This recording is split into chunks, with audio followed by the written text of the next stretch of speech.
So let me start with a little discussion of the common good and how we want to reach it possibly. We want to align the private interest with the general interest. And it's true that most of the time, citizens, firms, governments, nations actually act in their own self-interest and against the common good. So we as citizens, we may emit too much carbon. We may fail to vaccinate our children. We may overconsume antibiotics. The firms may take on too much risk and jeopardize the job of their workers, or maybe the savings, if they are banks, of their investors, or maybe involve taxpayer money. The state, we know, is working against the public good or the common good when it accumulates too much public debt and basically bequests its public debt to the children, giving a poor education, tolerating a lot of inequality, or managing to create a financial crisis. And as it comes to nations, of course, we know that there is a primacy of the national interest over the world's interest. Me first, my nation first. And that has very deep consequences, both in Europe, where we, of course, need much more Europe, whereas the whole population is moving toward my country first. And I want more sovereignty against the European Union.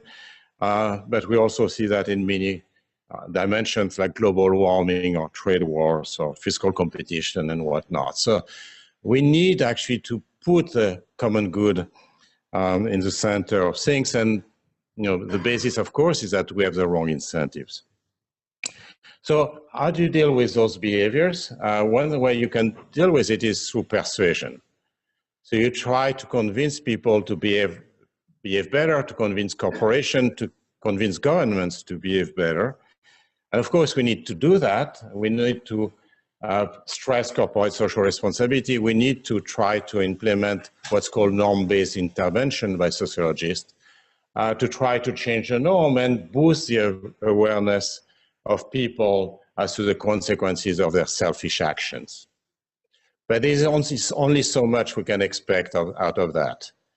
And we see it with climate change, because we have been trying to do that since 1992, trying to induce people to behave better with respect to their carbon emissions, and the outcome is very bad.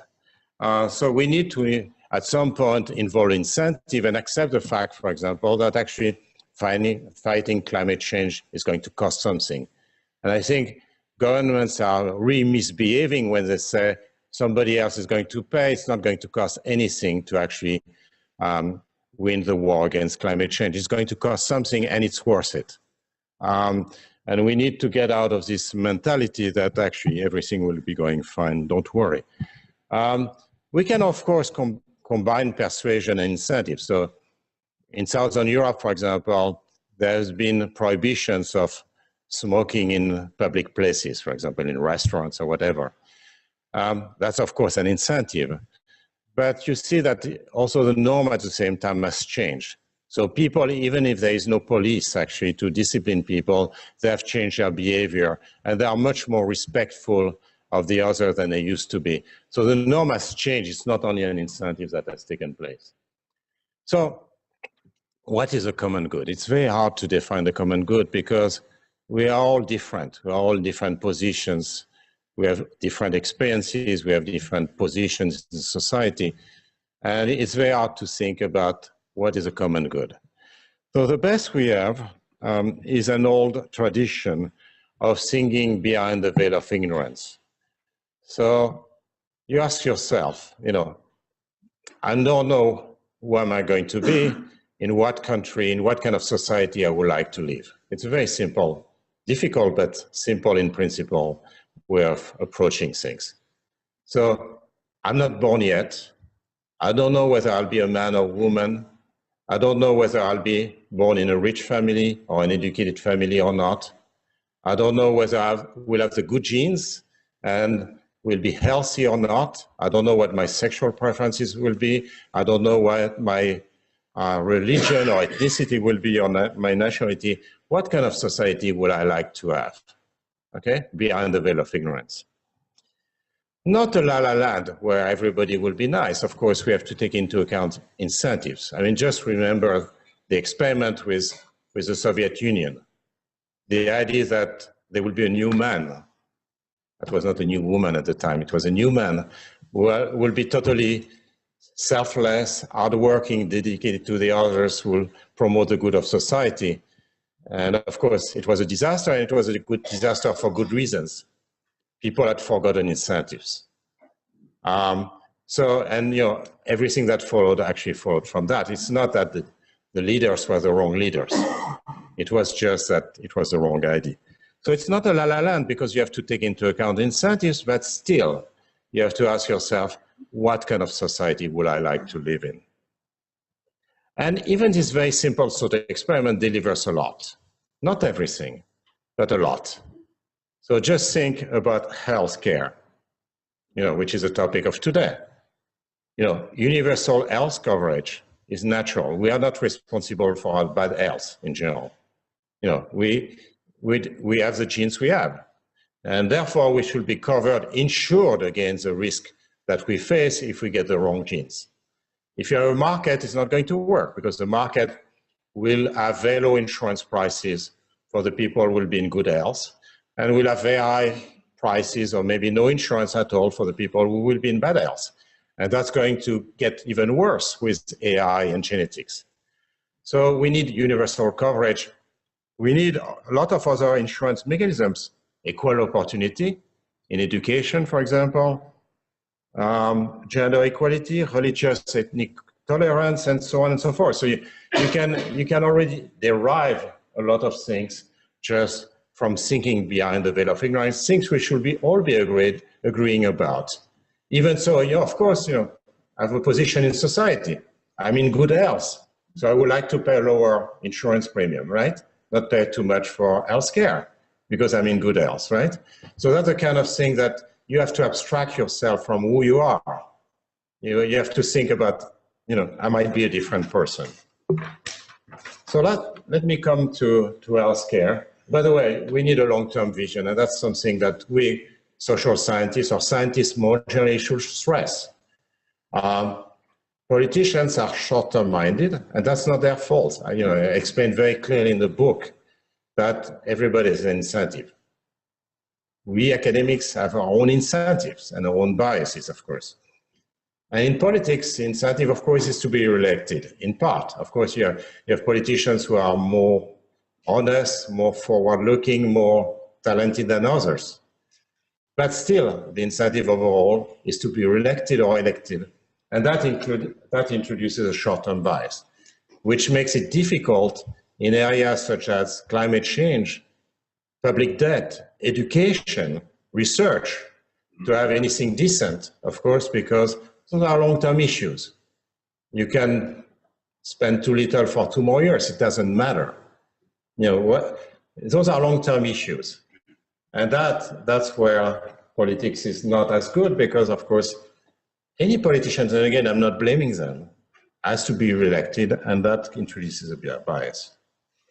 So healthcare, there are very nice prospects, of course, better and cheaper diagnosis, thanks to AI and genetics, new treatment, new medicines, and possibly a reduction in health inequality. So think about medical wasteland with AI, of course, and communication that could be improved quite a lot. Orphan drug also might get more attention. But if we want to get the dividends of that, we need to have economic and to face some economic and societal challenges. And that's a little bit what I would like to talk about. So the outline for my talk will be thinking about how we can convey economics messages. And lots of what I'm going to say applies to other fields, actually, you'll see, of expertise, including medicine, actually. It's a difficulty. We need actually to communicate our knowledge as experts. We'll talk about the industrial challenge in health and thinking about innovation and how it's going to come about. We need to think about delivering healthcare and the various agency issues that arise in healthcare, and then hopefully, if you are still around, we'll conclude, and then we could have a discussion. Also, that would be much nicer than just having me speak, right?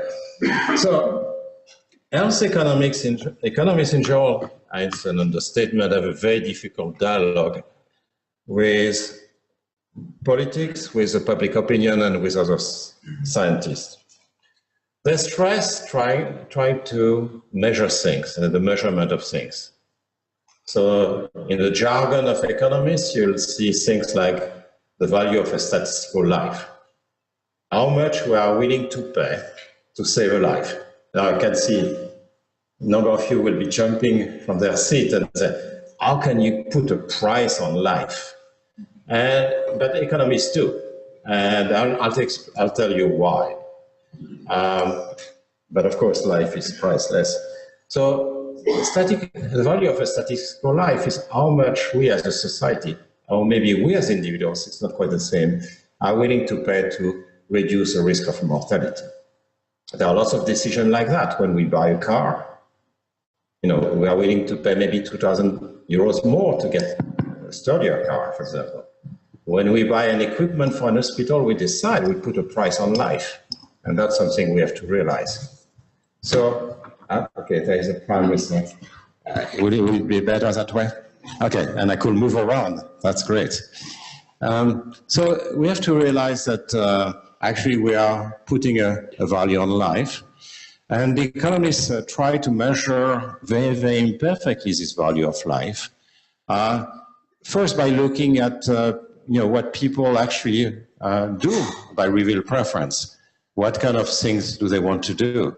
For example, in their job, when they choose a job, there are jobs which are a bit more risky than others. They increase the mortality risk. What is the premium that they're willing to accept to actually take that job? There is a notion of dailies, which is basically taking into account not only the value of life, but also the value of those years we are going to live, thanks to, say, for example, some medicine, weighted by the quality of life. That's also, I'm sure, that will later energize you to react, with the idea that there are lives which are not as great because you have difficulties. So they put a coefficient on the value, which is based on the value of life. And if they do that, take into account also morbidity and not only mortality.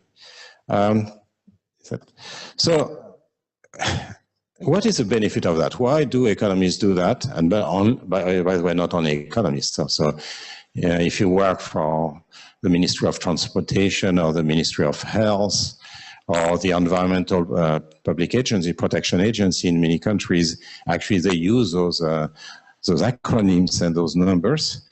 They do that because they want to have some coherency. And you'll see what kind of issue it's going to bring. So sometimes, people have observed, sometimes you could save a life for a few hundred euros. Sometimes we spend millions and even billions of euros to save one life. So what this means concretely, that may be shocking to you when we say, oh, how can we talk about that? But that means that with some spending for which you spend a life, you save a life, you might actually save 1,000 lives. And again, if you are behind the veil of ignorance, you say, given that I have one chance of being that person saved, as opposed to 1,000 chances of being saved, what do I prefer? Well, I prefer the policy that save 1,000 people. And that's used all the time, either explicitly or implicitly. Any hospital director does that every day. You have to realize. You buy this equipment rather than this equipment, that means that you are going to save some people, and I don't want to use that word, kill some others, right? Implicitly. And that's what happens. So it's to try to introduce some rationality in the choices. It's not the only answer. And to be clear, it's not the only answer, but it gives you some kind of beginning of rationality in the choices. Okay? Same thing in transportation. You can, improve this road or this road. And, it's going to have a very different impact on mortality. It's used also in legal awards for if someone gets killed and so on and so forth. But that's difficult, and that's difficult from an ethical point of view. But let me just say, even if you don't like what I just said, which I will understand, you have to ask yourself, what is a counterfactual? Because if you don't do it this way, you're going to do it another way. And you have to ask, what is this other way? So, for example, if you want to allocate health-related resources, you can use drawing lots, you can use first-come, first-served basis, maybe a little bit more sophisticated, you can use an independent board who is going to allocate and determine priority, or the worst possible will be corruption, favoritism, or black markets, right? You cannot just look at what's being done in isolation. You have to ask yourself, what is a counterfactual? Okay, the limits of cost-benefit analysis. There are internal criticism and external criticism. So internal criticisms might be, are we sure we have the right value of statistical life or something like that? It's likely to reflect income. After all, rich people are willing to pay possibly more for avoiding a mortality risk because they have more money, so their marginality of money is smaller. It might depend on age too, and that raises some issue because, of course, if you're older, then you have fewer years to live, so the risk is not the same if you're older. But many people are shocked by this kind of, independently of those issues, which are real, many people are shocked by this kind of approach because for them, life is priceless. Just like other concepts like family, marriage, friendship, loyalty to country, democracy, and so on and so forth. The idea is that you cannot put a number on life. That's not moral. And to that, I just retort that actually we do that every day. When you choose a car, you put a number on the life of your children, whether you want to do it or not. But still, just think about an airbag. And that's one of the first dilemmas that occurred in the 60s and so on, where should we put airbags in a car? So you are going to save many adult life by putting an airbag, but you are going to kill some children, a smaller number. How do you think about it? It's not the kind of comparison you would like to do, right? It's a very unpleasant one. And that's part of the thing, and I'll come back to that. That's part of the thing that makes us feel very uneasy about the entire thing. But at the same time, if you are a regulator, you have to, the life of, 100 adults is more important than the life of 4 children. That's the decision you make, right? You have to make a decision of that kind. That's coming out more and more through what philosophers call the Tirole dilemma. The Tirole dilemma is an old philosophical dilemma that has been worked on for many, many decades. And it's basically a choice between sacrificing one life and sacrificing other lives. So let me give you, for Michel and a number of you, I'm going to give you the medical version of it. The medical version of it is, should a doctor kill one healthy person, take the organs, and basically save 5 people who would have died otherwise? I'm sure doctors in the room might still be a bit nervous here, but that's a question. What do you think? I'm just asking you.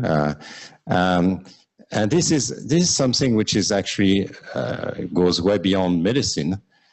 When you drive and you see 5 pedestrians in front of you, you can throw yourself into the wall and get killed, or you can kill the 5 pedestrians. What do you choose? No, you don't reason about it. It happens in a fraction of a second. But wait, now we have the autonomous car. The autonomous car, that particular decision will be taken by software, designed in a cold state, in which we'll have to decide, do we kill the driver or do we kill the 5 pedestrian? And this is important because it's going to involve a lot of ethical dilemma, and it's going to also involve a lot of legal matters, right? Because who is going to be responsible for this software? Now, I have a colleague in Toulouse at the Institute for Advanced Studies, Jean-François Bonnefond, and his co-authors, who published a very influential paper in Science 2 or 3 years ago about the attitudes of people with respect to autonomous cars. So they go back to the Tirole dilemma, and they ask, okay, how do you want to program your software? Do you want to kill the driver or do you want to kill the 5 pedestrians? So interestingly, people there say, let's kill the driver. Let's kill the driver, okay? Which, by the way, is not the standard answer. Often people don't want to kill someone to save more lives. Okay? And then, interestingly, they ask people, okay, do you want the government to regulate those softwares? And they say, no, I don't want the government to regulate my software. And of course, which means that on ethical prime vision, they agree that you should kill the driver. But they don't want their car to have this software, right? That's actually very interesting about the consequences for regulation. But what I'm saying is that we cannot escape those dilemmas. We feel very uncomfortable about them for good reasons, but they are there everywhere. And in our society, and we have to think about those. Now, difficulty of communicating economics has also to do with the general distrust of markets. And there are lots of, for example, philosophers' books, and probably you have read some that about markets may be bad for society and they should be prohibited. And there are very different point of view. I mean, 2 of them, but there are lots of very famous philosophers who have written on the issue. I just put 2 here. One is by Michael Sandel, which is a blockbuster worldwide, and one is by Stanford philosopher Deborah Satz. So interestingly, let me read what Sandel said.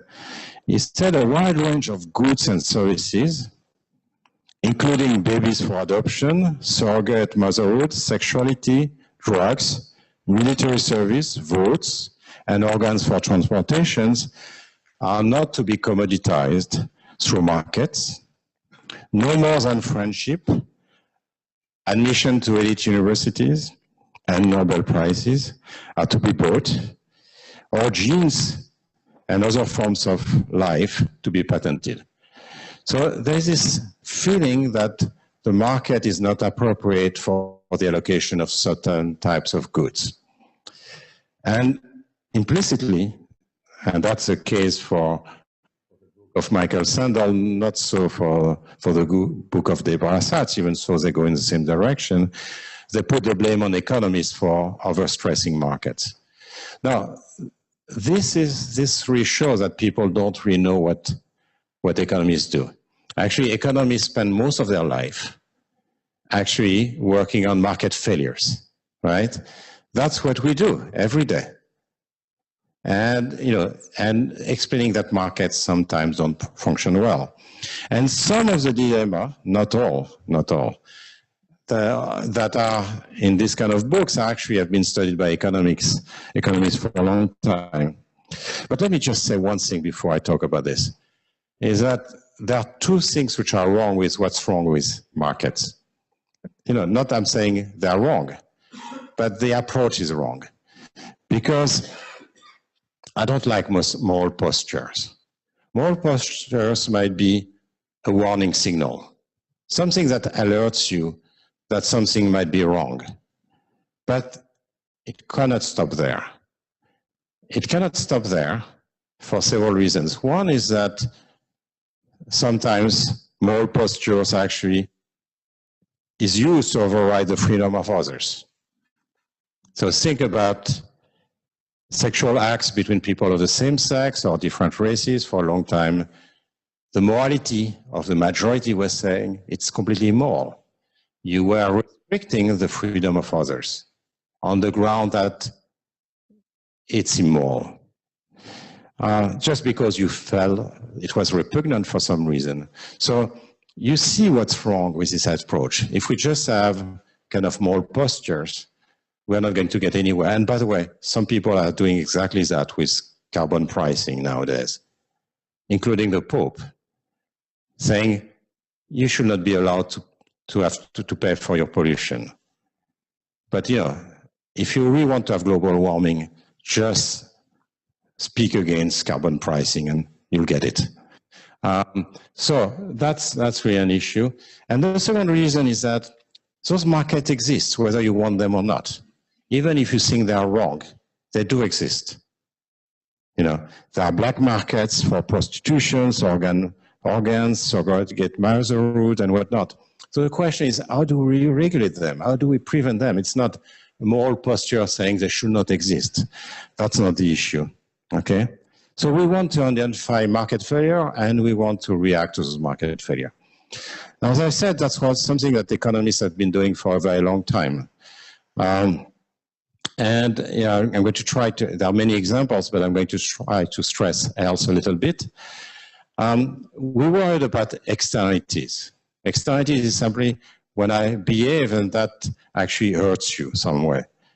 Typically, if I emit carbon, then it's going to hurt everybody in the world.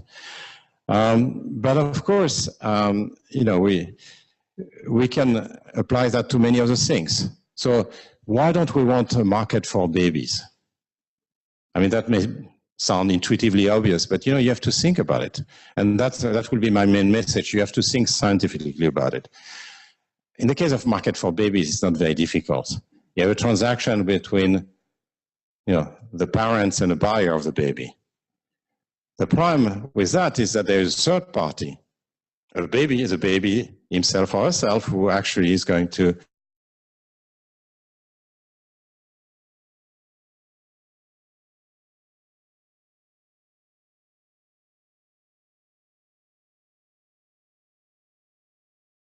IT. Okay, so for example, there was this totally crazy practice of tossing small people, not a dangerous activity, but an activity which we tend to find shocking. And that was very present in France, in the US until 20 years ago. And you know, the Supreme Court of France in 1995 had to decide on this, and its reasoning was, okay, you know, there are people who want to watch that. Okay, we don't have to rediscuss their taste. It may seem strange, but okay. And there are people who are willing to do that. And actually, the reason it went to the Supreme Court of France is that actually a small person was being tossed saying, it's my job. You are not allowed to deprive me of my job. And the reasoning of the Supreme Court was really to say, well, there's an externality on other small people, not on that particular person, because this person is willing actually to do it. And actually, that's his job. But there is an externality on the image of other small people. There is an externality, same thing. You know, prostitution is a complex thing, but you know, also at least for female prostitution, there is an externality on other women, of course. Now, externalities in case of healthcare, vaccines. We don't use vaccines enough, and we overuse antibiotics because we don't take into account the consequences of our consumption on other people. I already mentioned the breakdown of insurance. Second reason for market failure is market power. Okay, that many economists have. We have the chief economist of the European Commission here, so he could tell us much more about this, of the DG Comp. The market power is of course a big thing, and we see that also often in medicine and also in hospital delivery also. Information is another thing. So incomplete information the lack of understanding of long-term consequences. So, for example, the degree to which OxyContin is addictive, for example, or possibly even disinformation, not only lack of information, but disinformation, like the autism case for measles vaccine. And there is, of course, asymmetric information in markets. So just take the claim that friendship cannot be bought, okay? Which economist has ever said that friendship should be bought? And this is complete nonsense. Simply because if you buy friendship, you don't know whether the person is your friend, right?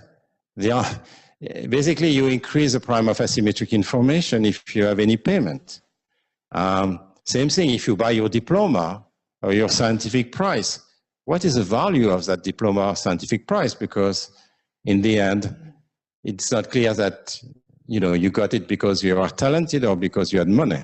So this is a very standard asymmetric information issue. And just claiming there should be no market on that is kind of cheap, in a sense. Economists have never claimed there should be markets in that, of course.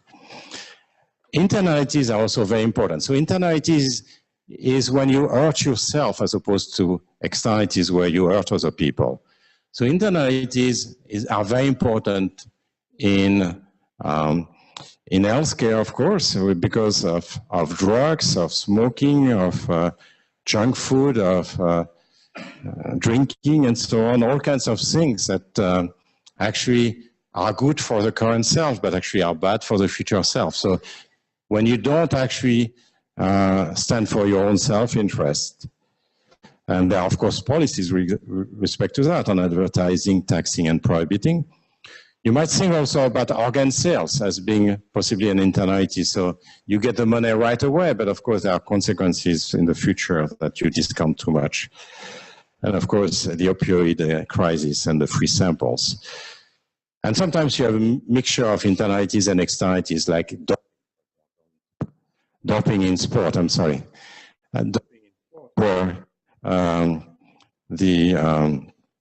of course, you hurt yourself, but you also hurt the other because you change the image of the profession.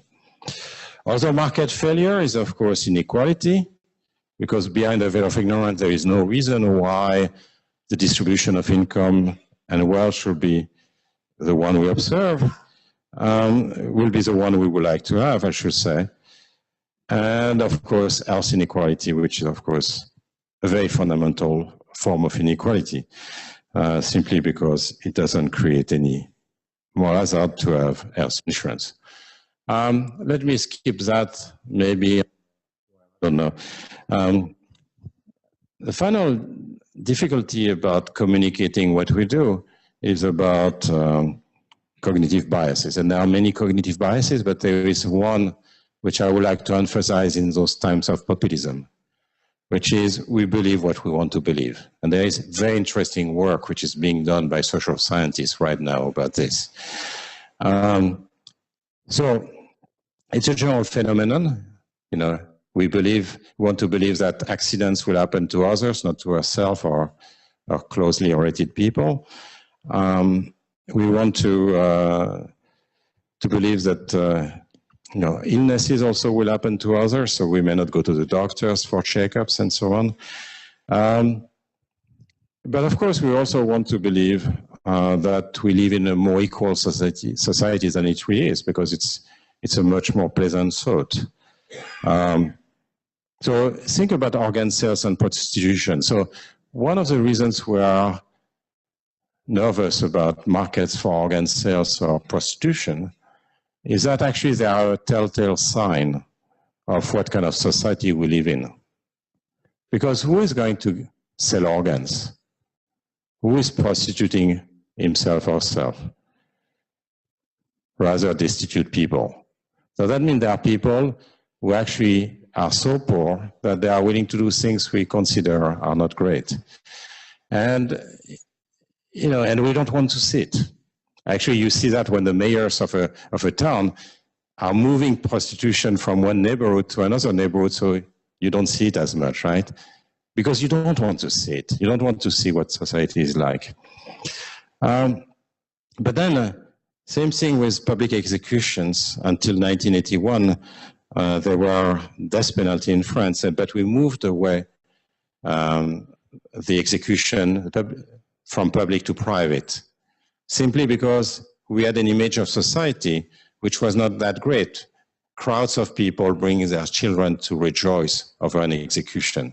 It's not the kind of society we live in, we want to live in. And you know, part of the way of forgetting about that was actually to move it private. Now, people want to believe that homeopathy is powerful, at least in my home country. Many people in France believe it's efficient, and actually a fair amount is reimbursed. And you know, it's a kind of policy which is actually difficult to counter because people want to believe in a different world. Just like they want to believe that populist promises are going to bring them happiness, we want to believe in something, even if it's wrong. We want to have a rosy view in some way. And that's part of what's happening now, you have to realize. And that's also part of the difficulty of communicating knowledge. So let me discuss a little bit the challenges. Maybe I'll cut some corners here. But some of the challenges, first, industrial challenge. We need to have innovation, okay? We need to have innovation, we need to deal with intellectual property, and we need to deal with drug prices. And then I will talk about healthcare delivery. So, innovation, R&D is crucial. The empirical evidence is totally clear on this topic. Private R&D is very insufficient because firms cannot appropriate all the results of their research. There are spillovers onto other firms. Sometimes, you know, there are some estimate that we should spend twice as much as we currently do on R&D. Second point is that there's a very high cost of a drug. People often mention 1 billion. It's not a well-defined exercise, but you know, to give you some idea of how much it costs to bring a successful drug to a market, it's actually quite impressive. Third issue, and I'm going to spare you that, but there are lots of biases in drug development. And by the way, I think it's very non-productive to accuse big pharma. You can accuse big pharma of certain things, but not this particular thing. They, like everybody else, they react to their own incentives. And whenever a drug is not profitable, it's not going to be produced by big pharma, you know, by definition, because big pharma is, you know, it has to break even at least and make a profit. So it's not surprising, for example, that you need to have more investment by the public sector in some way in drugs that are useful in Africa. They are undersupplied simply because, you know, there is very little money to be made there for the firms. Same thing for organ diseases, for orphan diseases, I'm sorry. Orphan diseases, the remedies, the drugs are undersupplied. They're undersupplied precisely because the market is small. So you will not expect an illness which covers 50 or 100 individuals to actually see a private investment to that level, right? At the same time, it's also very damaging for those people who are concerned, of course. But you have to think about how you develop such drugs, and don't expect the private sector to do necessarily the right thing. There are alternative approaches which are being tried. I'll be very fast through that, including what Michel Goldman has been doing on the Innovative Medicine Initiative. There are a bunch of things which are being done at the World Bank level or the Gates Foundation level on advanced commitments, which is an old scheme of the 17th and 18th century in Europe, where you will be paying for an invention. Of course, you have to pay for the invention. You have to define the invention properly, which is actually quite difficult. But basically, you say, I would like to have some remedy for some vaccines for malaria or something with this kind of side effects and this and this and that. And if you do that, I'll promise you this price per unit of vaccine, for example. It's very hard to do, but you know, at some point you have to use this kind of mechanism if the private sector is not going to do it. Now, here's a challenge, industrial challenge. Let me show you a first table, which is the 20 top 10 companies in the world. If you look at those 20 top companies, you see a pattern, right? 11 are American and 9 are Chinese. Where are we? Where are we? We have talent. Where are the European companies there? Leave alone the others. Now in healthcare, it's better. If you look at the top 15 biotech and pharmaceutical company, there are only 8 which are US, and we still have, let's count the UK as a European country. You know, we still have, you know, we are doing decently. Is it going to be the case in 10 years from now? And you know, I explain in my book that we are very bad at predicting. But let me make a prediction. In 10 years from now, it's not going to look like this. It's not going to look like this because of the evolution of the field. There will be an incoming disruption by the US and Chinese tech giants. They have the data, connected objects, genetic, molecular. They have the artificial intelligence capabilities. They are extremely good at that, and they have unlimited cash.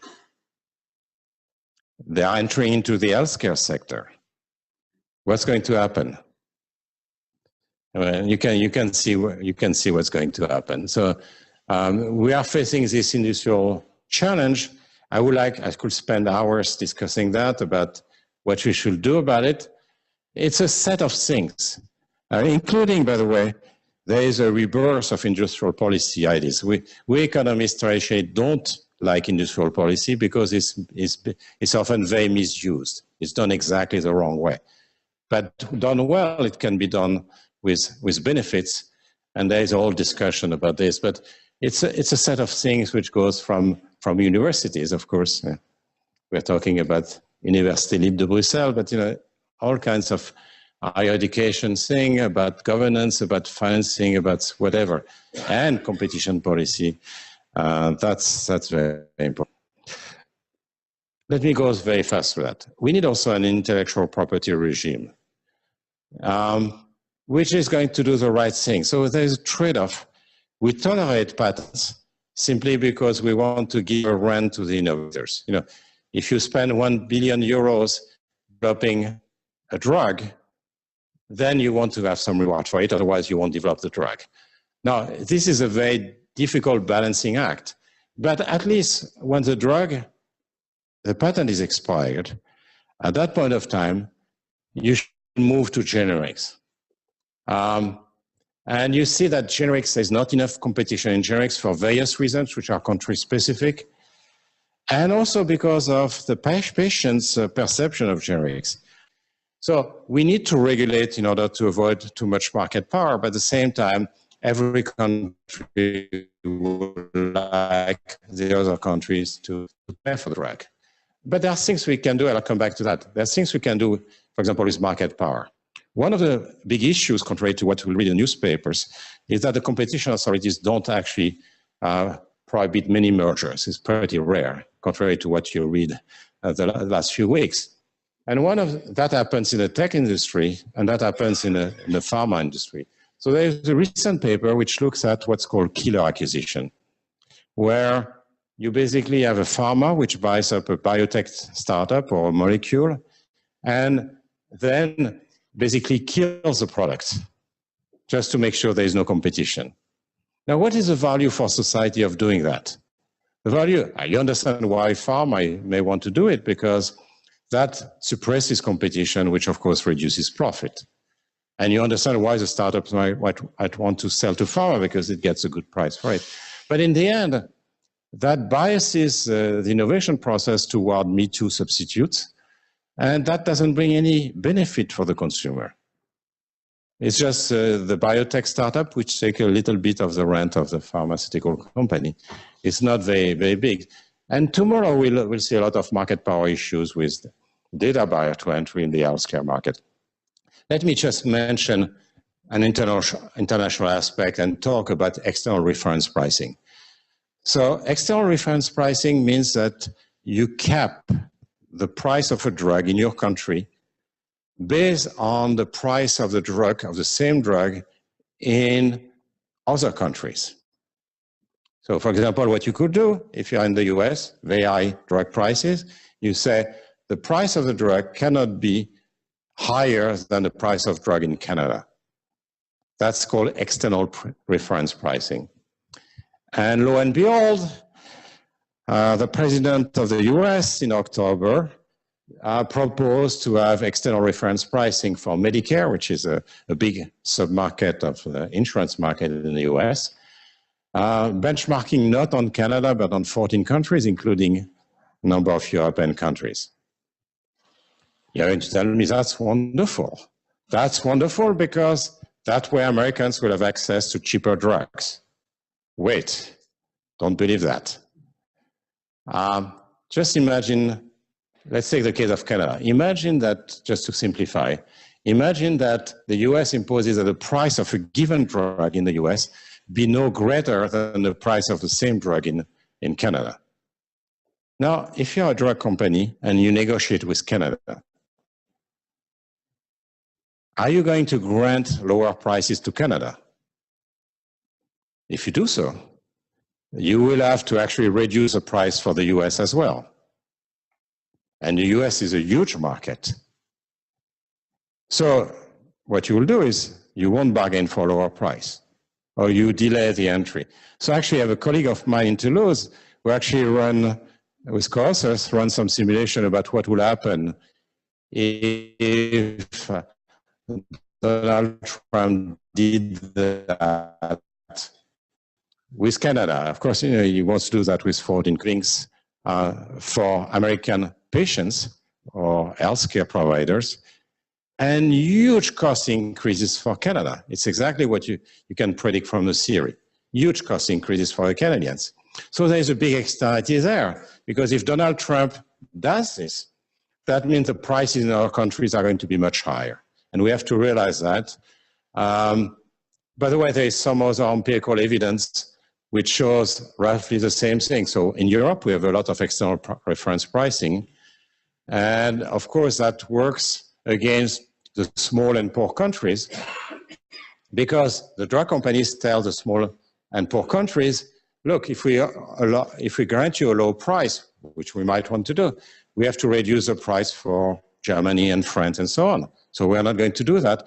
And what they show is that actually that creates a lot of delay in entry in low price reference countries. So you don't like to be referenced, especially if you are poor and small. Okay? So that's the kind of things where you see economic theory will help you and econometrics will help you trying to think about the implications. Let me conclude with a few remarks on delivery challenge in healthcare. And there are lots of challenges there all along the chain, from the health insurer to the hospital, to the doctor, to the patient. I cannot speak in general because they are all different in different countries. So for example, the US is very dysfunctional in many ways, but the dysfunctions are different from Europe, for example, because we all have different healthcare systems. So it's difficult to talk in general about the thing. Actually, something we have in common, Belgium and France, is this dual insurance system.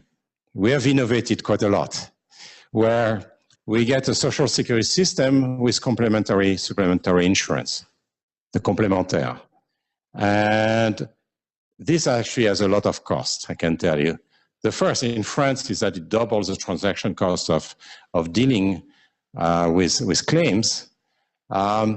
In France, and again, I don't know about Belgium, so you'll see if it's the same in your own country, but in France, the supplementary insurance provider cannot manage supply, the hospital and the physician, because they don't have the data. It's entirely the social security system, which keeps monopoly on information and bargaining. There's undoing of deductibles. So deductibles is really about making the patient more responsible for the expenses he or she can avoid. But of course, you know, if you have a complementary insurance which undoes as deductible, there is no incentive to save money anymore. So a case in point in France is that often the supplementary insurance actually is going to pay for any overruns of the doctors. So, you know, there's a tariff, a social security tariff, but the doctors can charge more. And if you are covered by a complementary insurance, then that means you don't care. You are going to go to a doctor who is very expensive because you are not paying for it. But the consequence of that is, of course, that doctors can raise their fees, and there is an externality on those who don't have such a generous supplementary insurance. Okay, and by the way, France is also a wonderful country because it encourages risk selection. You know, almost my first slide was about you should not select risk. You know, the insurance should be offered to everyone. You should have universal coverage. Now, what France does is to encourage risk selection by actually subsidizing the supplementary insurance which is offered by firms. It turns out that employees of firms are on average of better health than the others. So what is the consequence of that?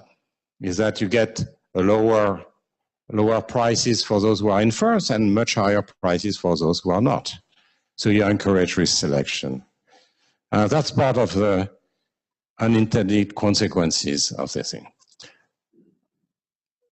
Hospitals have their share of problems. In the US, there is actually a lot of market power, more and more, due to mergers. Conversely, when there's been introduction of competition, like in the UK in 2006, competition among hospitals to attract patients with a lot of advice from doctors and websites, that has been good actually to increase the quality of care, reduction in mortality, and benefits for people of lower socioeconomic status. So competition is good if you do it in the right way. Incentives, we are trying to actually, we moved toward higher power incentives through activity-based payments in many countries. It's not obvious, I'm not going to cover that. And finally, before I talk about patients, you and me, physicians. And physicians, I love the caring profession, especially the number of doctors here, and we economists, of course, have our own flaws. But you know, it's not true that physicians, of course, belong to the caring profession in a sense. Due to physicians shopping, there's some kind of pandering to the patient, so basically supply what the patient wants. And that happened a lot in the opioid crisis in the US. They sometimes have market power, they have heterogeneous knowledge, and to be honest, they also get some of them. Okay, you cannot generalize, but you know, there are kickbacks. So there is this interesting paper actually, which measures the amount of kickback which is necessary actually to bribe a doctor, or some doctors, because again, I know lots of doctors who are actually very honest and very have a lot of integrity. But you know, that was not the case in that sample. It's an American sample, so I'm on the safe side anyway. So they looked at statin manufacturers, and before 2013 there was a transparency law in the US. But before 2013, they were paying meals without declaring that to any organization. They were paying meals to doctors. And you might think, you know, for a meal, will you be corrupted by a meal? And it turns out that actually higher value meals were not much more effective in changing the behavior of prescription behavior. There is a lot of evidence that companies actually targeted prescribers with a low propensity to use drugs, so they use the elastic part of the demand curve. And then it increased the average prescription of the drug by a huge amount. Now you might say, having meals might be good because that might be a way for pharma to actually provide information to doctors, and some of that is true. The problem with that is that it was a very mature market. Everybody knew about statins for a long time. And therefore, it was not about providing information. It was, but I'm not saying we should be corrupt when we're offered a lot of money, but a meal having such effect is just amazing. Anyway, the patients, and again I think I'm not blaming doctors, and as I say, lots of doctors have a lot of honesty and care for the patient. But the lesson is that whether you're a politician, a doctor, an economics professor, a worker, whatever, you respond to your incentives. You respond to your incentive, and that's something we have to take into account. If we ignore incentive, we just don't get the common good. Okay? There are the issue, let me skip that because I would like to have a discussion with the floor. There's the issue about out of pocket with different institutions in different countries. We have the issue about if you want better healthcare, can you afford it by paying more? And of course, that's a deep ethical issue. And you do get that anyway, because you get some of that anyway, which you cannot prevent. So, because you cannot reimburse every drug, you cannot reimburse any medical intervention, and you cannot prevent people from going abroad. But it's shocking at the same time that just money creates such an inequality on health. So that's the kind of things we'll have to think more and more about, because there will be more and more personalized health that you will get for a very high price, either in your own country or by going abroad through medical shopping. And if we again ignore that and just say, that's not right, we are going to miss the point. We need to study that scientifically, otherwise we are in a big problem. It's not only income, it's also geography. So for example, that paper shows that in the US, if you just look at removal, if you have breast cancer, and you look at outright removal of the breast versus more targeted thing, which requires, but the second solution requires 20 round trips of radiation for radiation spread over 5 weeks, then it's pretty clear who is doing one or who is doing the other.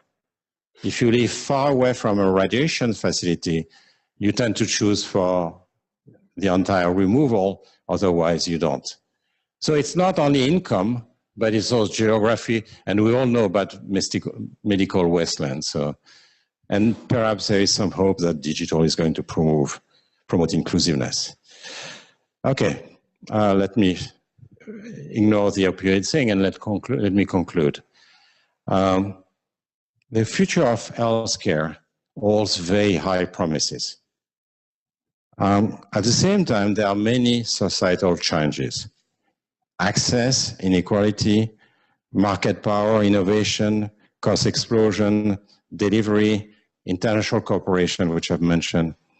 And really, we need, and I apologize for the advertising, but we really need to think about those issues. This is going to be the most important sector in the economy, and of course, a very important part of our life. We need to think, use economic analysis, use social science analysis, use medicine, use AI. And that's why I'm so happy about this creation by Matthias de Watripon and Michel Goldman of I3h. We need this kind of thinking. We are not ready for what's going to happen. And we need to think more about those things. So let me conclude with thanking you for your attention.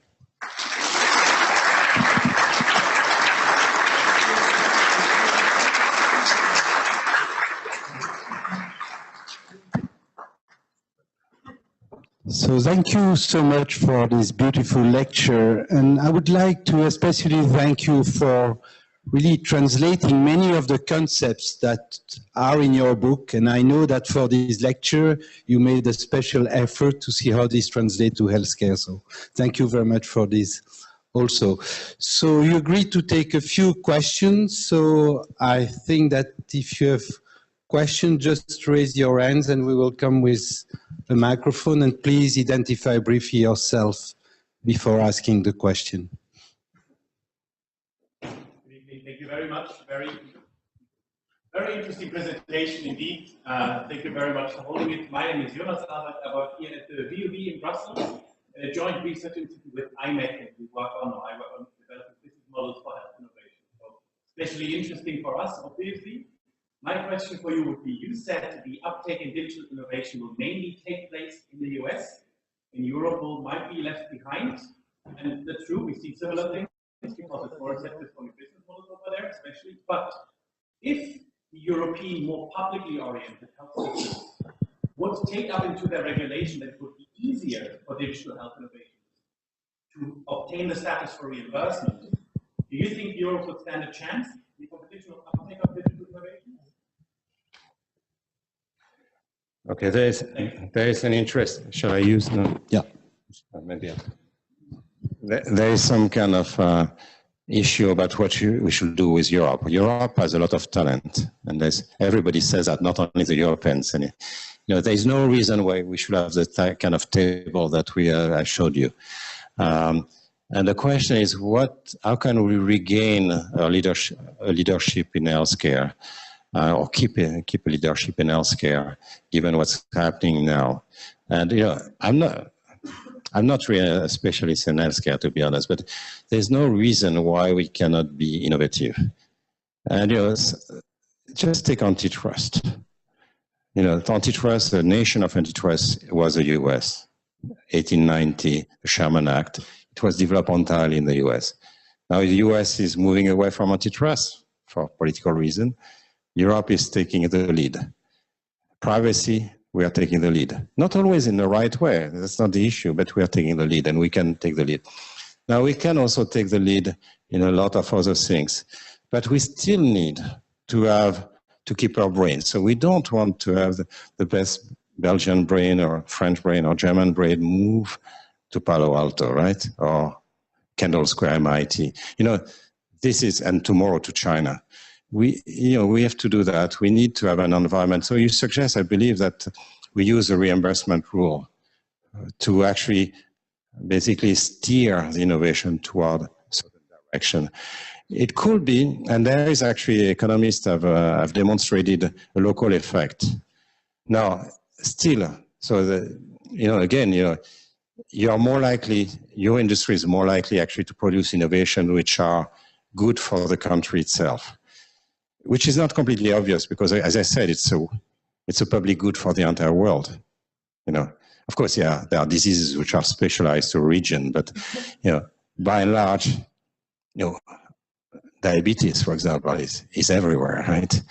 Different degrees, of course, but it's everywhere. So if you have a cure, then it benefits the entire world. So yes, it can help a bit, but at the same time, we need to act on all those other dimensions so as to promote a good industry. And if we want to do industrial policy, do it right. And this is something that we hear about more and more nowadays, including in the US, actually. It's not only in Europe. And I'm concerned about that, not because I dislike industrial policy, but because I can bet it's going to be done wrong. And we need to have something I describe in the book in chapter 13 is we need to have a number of processes, principles which are going to guarantee we are doing the right thing. Otherwise, better not have any industrial policy. Other question, just in the back there.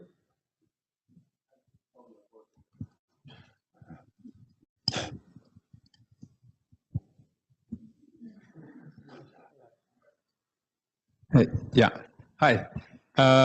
My name is Yassin Mazgut. I'm a medical student. Excuse me for the gaps in my economic knowledge.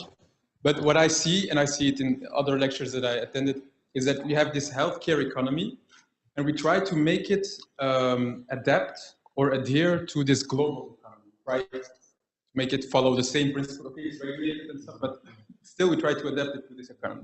But what if we did the inverse thing. So, you know, we have the ecological footprint to describe or to measure something, the consequences of companies in the global market. What if we would look at it with something like a public health footprint, but by looking at energy companies, by looking at agricultural companies, and trying to, by that way, steer other economic players, because we cannot separate the healthcare economy from global economy or global market, that we could steer them more, and it's not a final solution, to this public good of healthcare. Well, how do you do that? One of the things is that you can invoke corporate social responsibility so that the firms treat their workers well, but some of them already do that. So, for example, they will offer good healthcare conditions, like in the US, an environment where healthcare is not widely available, and you have some companies who attract workers or professors by actually offering good healthcare. Fine. It's part corporate social responsibility. It's part profit maximization, because that way you can actually attract better, people because you have better conditions. But I'm a bit reluctant when the state tries to invoke the principle that private companies should do the right thing when it itself doesn't do the right thing. Climate change is a good issue, is a good example.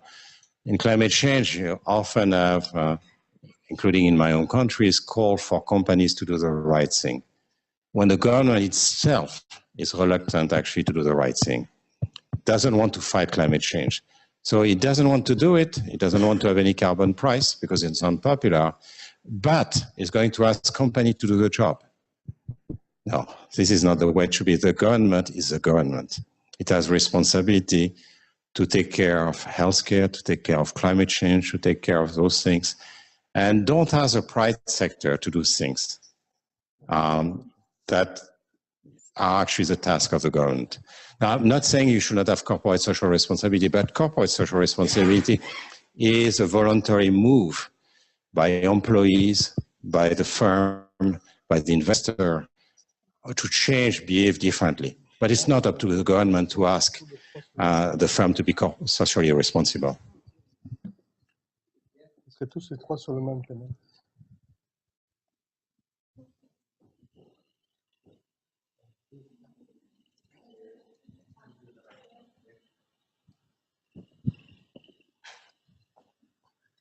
Hi. My name is Andres Toulouse, and I'm an economics student at ULB. I've been doing some research about public procurement, and I was interested in what you were talking about with regards to pooled public procurement, in terms of would that sort of make what sort of game theory implications would that have, in terms of what mechanisms can be put in place to encourage public entities to work together to actually enforce that pooled procurement, and if there are any sort of perverse incentives for them to not follow those rules.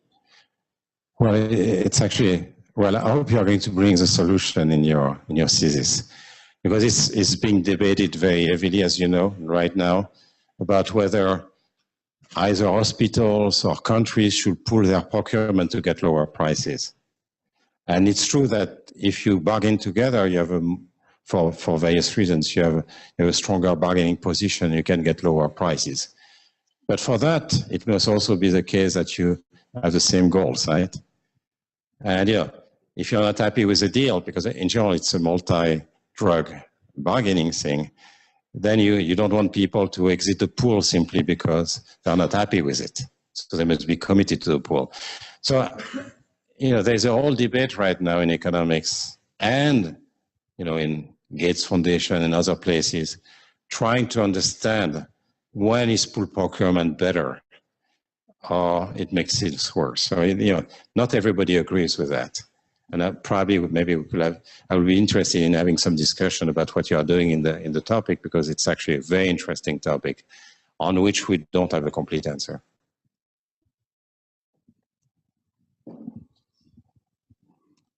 Thank you so much. Yeah, my name is Martina Mwanak. I'm sorry because I don't use English as my first language, but I will try to go on.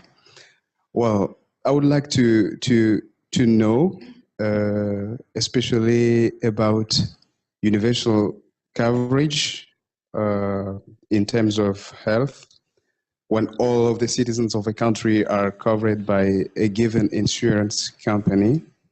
And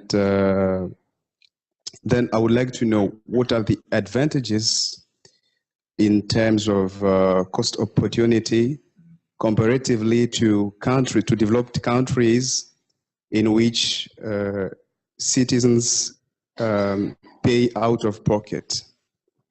And what are the implications over the economy of such countries? So, sorry, so your question is about out-of-pocket expenses for the patient. Yeah, right. I mean, we have two kinds of countries, and in the one there is insurance, and the other one there is no insurance.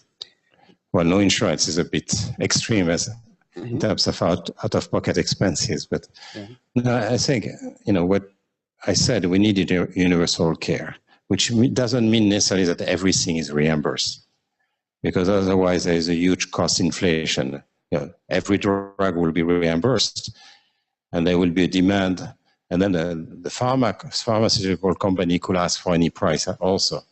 So we have to be careful not necessarily to reimburse everything. So what's being done in a number of countries, I didn't have time to discuss that, but what's being done in a number of countries is to actually select some effective drugs. So, for example, the US has full coverage insurance. So basically, you get the drugs, there is no internalization of cost by patients, and that's going to be it. In the UK or Germany or France, basically, you get reimbursed on the drugs which are deemed cost effective. So those ones which have the higher value, again, how do you do it? You know, in terms of qualities, just like I mentioned earlier, and you don't cover the others. So if you want to buy the others, it's on your pocket. And there is also something which is being studied, which is called top-up design, is that you can buy more expensive drugs. The way it's done for doctors, for example, you can buy more expensive drug, but you still get the basic coverage for the allowed drugs. And then if you want the extra, you know, the more expensive drug, then you can actually pay for it for yourself, but you get some reimbursement because you get the basic level. This is entirely an empirical thing. So there are things for which we think that there is very little choice or more hazard from the point of view of the patient. There might be more hazard from the point of view of the hospital or the doctor. But, you know, we want to see the elasticity and compare this elasticity to of usage compared to the effectiveness of relative effectiveness of the drug. It's an empirical matter. And, you know, if it adds very little value, like homeopathy, for example, why should we reimburse? There's no reason for that. You know, this is something which is pretty clear. But there are other things which add a lot of value. So in the end, it's a matter of choice, but we need data to try to see how effective the drug is relative to other comparable drugs. What is its cost? And, you know, what is going to be the usage of this particular drug? It's just an empirical matter.